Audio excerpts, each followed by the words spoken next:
El 62% del fondo de retiro de los empleados de Enron estaba en una sola acción, la de la empresa. Nadie se lo llevó de noche. Ellos firmaron esa opción. Cuando el precio se hundió a 26 centavos, 1.200 millones desaparecieron.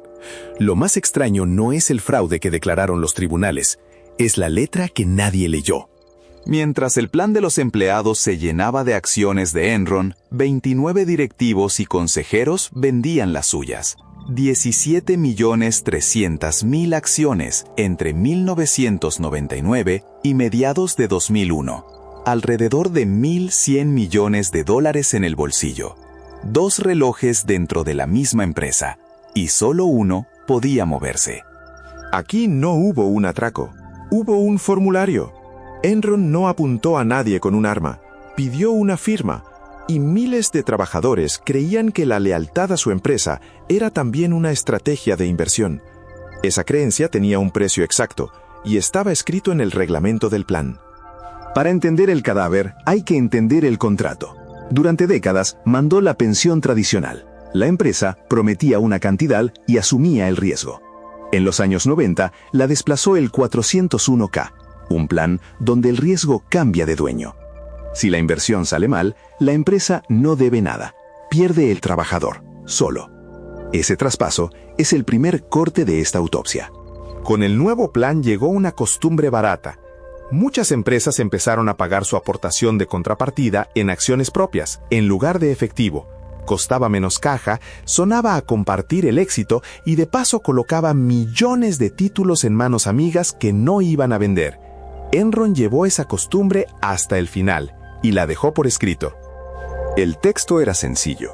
Enron igualaba el 50% de lo que aportara el empleado, hasta el 6% de su salario. Un incentivo normal en cualquier empresa del país. La diferencia estaba en la moneda del pago. Ese dinero de la empresa no llegaba en dinero, llegaba en acciones de Enron, y llegaba con una condición de edad. Esas acciones del match no se podían vender hasta cumplir los 50 años. Un trabajador de 35 tenía 15 años de reloj parado sobre una parte de su jubilación. No era una recomendación de la empresa, ni un consejo de un jefe entusiasta. Era una cláusula. El arma ya estaba cargada por escrito mucho antes de que alguien apretara el gatillo. Sumemos las capas. Aportación propia, más el match en acciones, más años de dirección animando a comprar más. A cierre del año 2000, casi 2/3 del valor total del plan estaba en un solo valor. El 62% de la jubilación de la plantilla era Enron.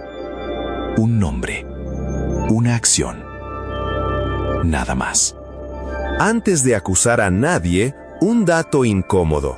La propia empresa calculó que el 89% de esas acciones las habían comprado los trabajadores por voluntad propia.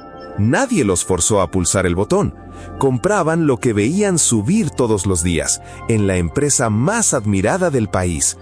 Y aquí llega la pregunta que casi nadie hace. Si la decisión era libre, ¿por qué nadie le puso un límite a esa libertad? Alguien sí se lo había puesto, pero a otros planes. La ley se llama ERISA y sí fija un tope. Un plan de prestación definida no puede tener más del 10% de sus activos en acciones de la propia empresa. Pero esa misma ley dejó fuera de ese tope a los planes de contribución definida, es decir, al 401k. Justo donde el trabajador carga solo con el riesgo, la concentración era legalmente ilimitada. El agujero estaba abierto desde el papel. Solo faltaba que alguien lo pisara. Mientras tanto, desde arriba se pedía calma. En septiembre de 2001, con la acción ya cayendo, Kenneth Lay escribía a sus empleados que el título era una ganga increíble. Ese mismo año, él llevaba meses vendiendo su propio paquete. Guarda esa frase, porque al final de este otoño vamos a ponerle cifra. Primero, mira la curva que ellos veían cada mañana. Esta es la caída real, sin exagerarla. El máximo fueron $90.75 a mediados del año 2000. En enero de 2001, la acción todavía rondaba los $80. El derrumbe final se concentró entre octubre y noviembre. El 2 de diciembre llegó la quiebra con el título por debajo de 30 centavos. No fueron semanas, fue año y medio de avisos. El otoño encajó las piezas en el peor orden posible. En octubre, Enron reconoce cargos enormes y la Comisión del Mercado abre investigación. Y justo ahí, en pleno derrumbe, la empresa cambia de administrador del plan de jubilación.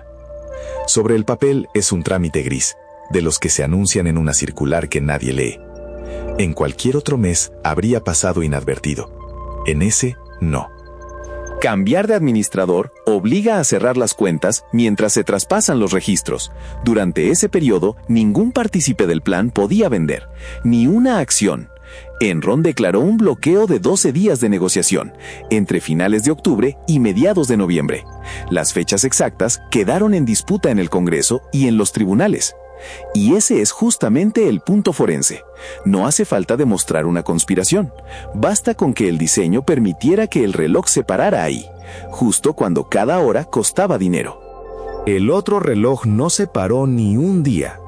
Y aquí está la cifra que te dije que íbamos a poner. Kenneth Lay, presidente de la compañía, vendió alrededor de 1.800.000 acciones entre principios de 1999 y julio de 2001, en cientos de operaciones separadas. Unos $101 millones, 5 meses antes de la quiebra. Queda la pregunta del dinero. ¿Cuánto recuperaron los demás? La respuesta es la parte más fría del expediente. Las pérdidas de ahorro para el retiro rondaron los $1.200 millones. El acuerdo de 2005 reconoció una reclamación de 356 millones, de los cuales 305 correspondían al plan de jubilación. Pero reconocer no es pagar. El Departamento de Trabajo avisó, lo efectivamente cobrado sería del orden de decenas de millones. Y ese dinero, cuando llegó tarde. Y a gente que ya lo había perdido todo 2 veces. En Houston, unas 4.500 personas perdieron el empleo casi de inmediato. El mismo día perdieron el sueldo y buena parte del ahorro que iba a sustituirlo algún día. Esa es la trampa exacta de tener la nómina y la jubilación en el mismo nombre. Cuando falla la empresa, no falla una sola cosa, fallan las dos al mismo tiempo. Traduce ahora esa cifra a hoy. $1.200 millones de 2001 equivalen a más de 2.000 millones actuales, repartidos entre miles de partícipes del plan, muchos con 50 y tantos años y sin tiempo para rehacer nada. No perdieron solo una inversión, perdieron los años que les quedaban para recuperarla. Ese es el daño real de la concentración. Y esto cierra lo extraño que anuncié al principio, la letra que nadie leyó. La causa de muerte no fue el agujero contable, el agujero fue el gatillo. La causa fue la concentración, y estaba escrita, un plan que pagaba en su propia acción, la bloqueaba durante años y no tenía techo legal. Ninguna de esas 3 líneas era ilegal. Cualquier empresa honesta que quebrara habría dejado el mismo cadáver sobre la mesa. Del cadáver salió una reforma. La Pension Protection Act de 2006 obligó a los planes a permitir vender en cualquier momento las acciones compradas por el propio empleado y a diversificarlas de la empresa tras unos años de servicio. La concentración media cayó de forma drástica desde entonces. El agujero legal se cerró. El hábito de confiar, no del todo.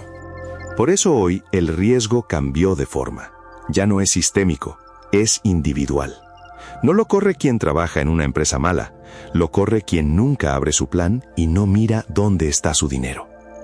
La lealtad al empleador es una virtud laboral perfectamente respetable. Como estrategia de cartera, es un punto ciego. Y los puntos ciegos se resuelven mirando.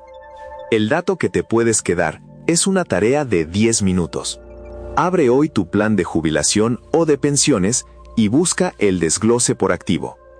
Mira qué porcentaje está invertido en acciones de quien te paga la nómina. El 10% no es tu límite legal. Es la referencia de prudencia que la ley exige a otros planes.